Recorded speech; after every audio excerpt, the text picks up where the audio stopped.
As with just about any popular movie franchise, and they don't get much more popular than this one, the Marvel Cinematic Universe has an abundance of beautiful women. From ass-kicking heroines to geeky scientists and from dominant authority figures to innocent civilians, all of the Marvel Cinematic Universe's main female characters are played by attractive actresses. Most Marvel Cinematic Universe articles focus on the action and the heroes and or villains alone, so I thought I'd do something different, and if there's one thing that the demographic of the typically male-dominated comic book movie audience have in common, it's a love of the hot female characters. So, with that in mind, forget FHM's sexiest women, this is the MCU's top 10 hottest women. Gemma Simmons, Elizabeth Henstridge.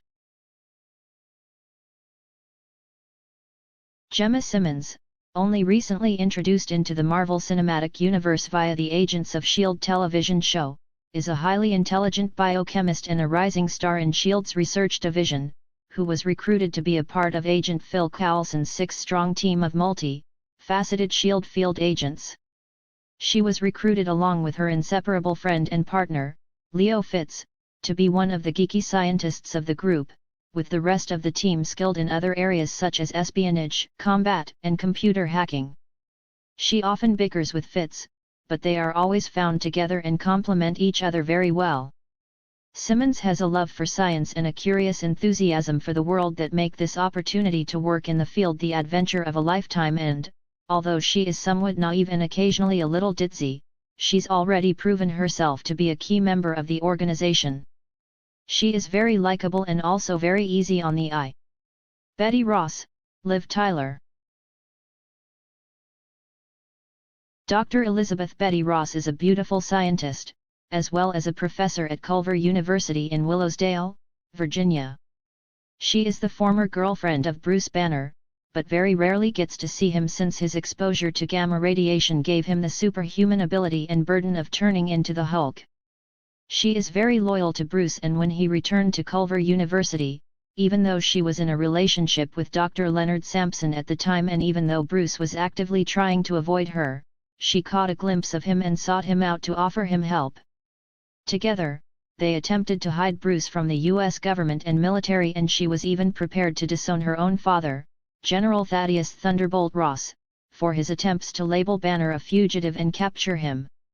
She is one of the only people who can get through to Bruce Banner when he is in his Hulk form, for example when Hulk relented in his choking attack on the defeated Abomination when she asked him to spare his life. Darcy Lewis, Cott Dennings. Darcy Lewis is Jane Foster's research assistant and a student at Culver University. She went to work with Jane Foster and Eric Selvig as an intern for college credits. She was present in a van with the aforementioned pair when Thor fell to Earth.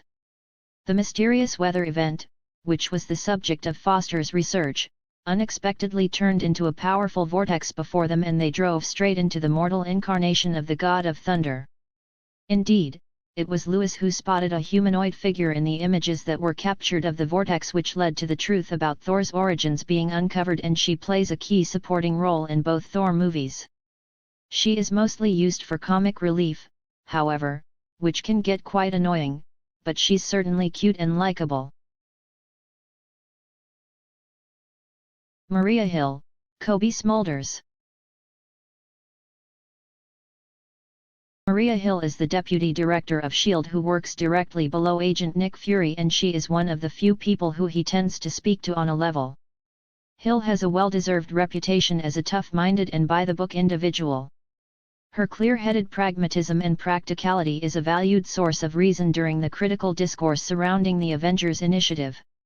She is not afraid to get her hands dirty in combat situations and is highly skilled in doing so. For example, when the Tesseract was misbehaving, she headed to the S.H.I.E.L.D. base where it was being studied, and, when Loki emerged, she went up against him, and the fact that she survived that encounter is testament to her skill. She subsequently got stuck under a collapsed bridge when the Tesseract caused the destruction of the S.H.I.E.L.D. facility, but, again, she made it out alive, further emphasizing her survival abilities. She was present on the S.H.I.E.L.D. helicarrier throughout the events of the Avengers and is now one of the few movie stars appearing in the Agents of S.H.I.E.L.D. television series. As sexy as she is formidable, she has a key part to play in the future of S.H.I.E.L.D. and the Marvel Cinematic Universe. Peggy Carter, Hayley Atwell.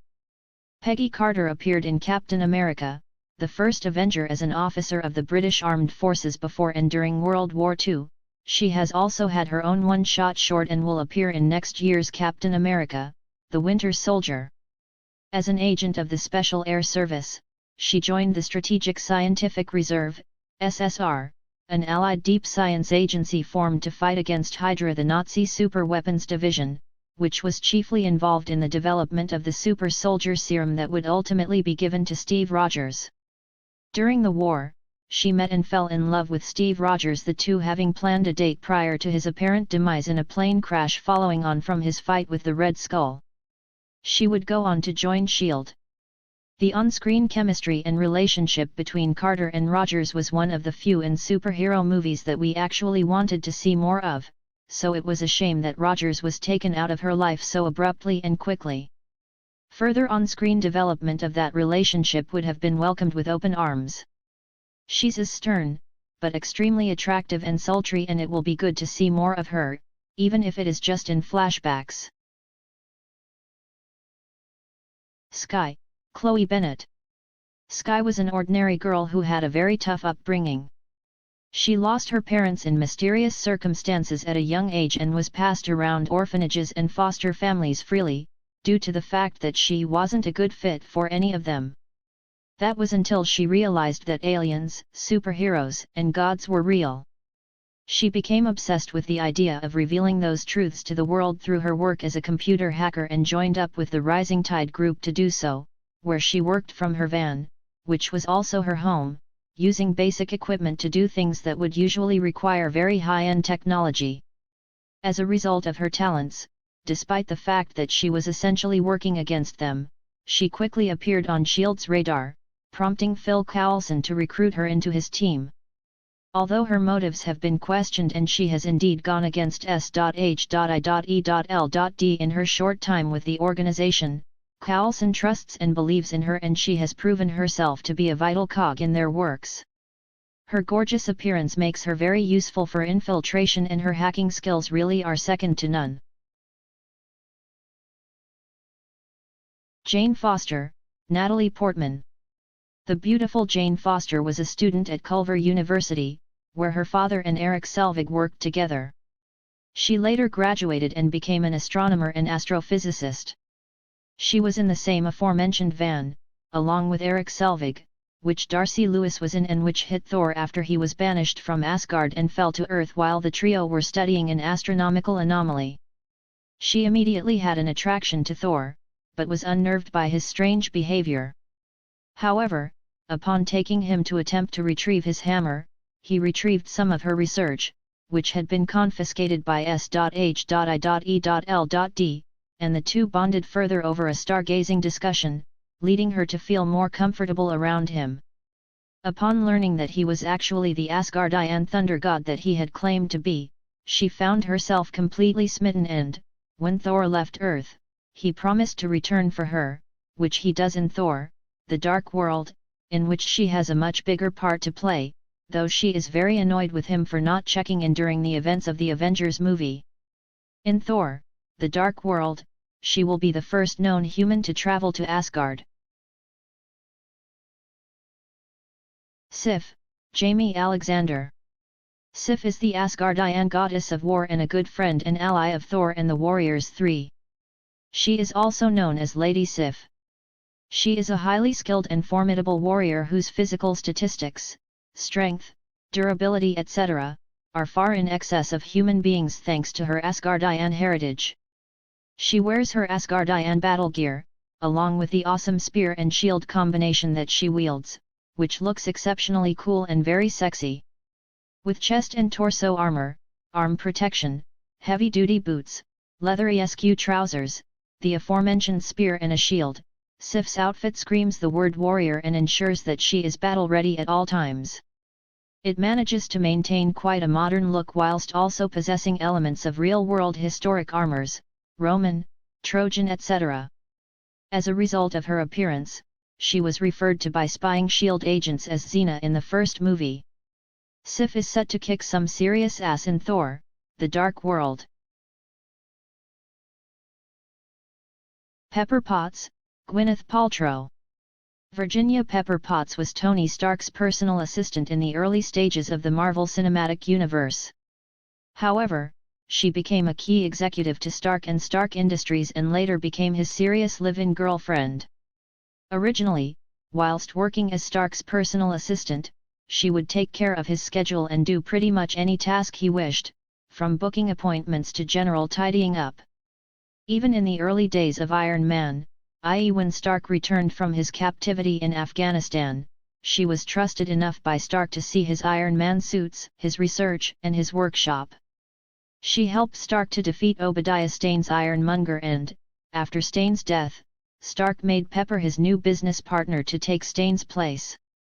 After Stark defeated Whiplash in the second Iron Man movie, he and Pepper started dating. She had a small part in the Avengers movie, and in the third Iron Man movie she stood by Stark even after he put her life at risk, and, in the final battle at the Rahkan oil rig, she saved his life by killing Aldrich Killian when she temporarily had extremis powers. Black Widow, Scarlett Johansson. The extremely gorgeous Natasha Romanoff, also known as the Black Widow, doesn't look like the kind of person you should be afraid of, being a petite, slim-built female. However, to underestimate her based on her appearance would be a huge mistake. Romanoff is an exceptionally skilled espionage agent, an expert interrogator and a highly capable hand-to-hand combatant. Shining moments in her Marvel Cinematic Universe appearances to date include in the Avengers movie when she allowed herself to be captured in order to interrogate her captor. During the interrogation, she is called to report for duty by S.H.I.E.L.D.'s Phil Coulson and, whilst still tied to a chair, she does something completely badass. Within 30 seconds, she's free of the chair and all three captors are subdued, then she picks up her high heels and nonchalantly walks off. She was also a key component in the Avengers' attempts to end the alien invasion of Earth in New York City and, despite her distinct lack of otherworldly powers or abilities, she was by no means shown up by the likes of Thor and Hulk. In order to shut down the portal through which the Chitauri were emerging, she needed to get to the top of Stark Tower. She saw the Chitauri flyers zipping past overhead and, using a bunk up from Captain America, she crazily/bravely grabbed one of the flyers in mid-flight in order to kill the alien pilot and commandeer it to fly herself up. She was also kicking some serious Chitauri rear end in hand-to-hand combat, even though the alien soldiers were considerably larger than even the largest of human males. The fact that she also wears a tight-fitting, all-over leather bodysuit doesn't do her any harm either.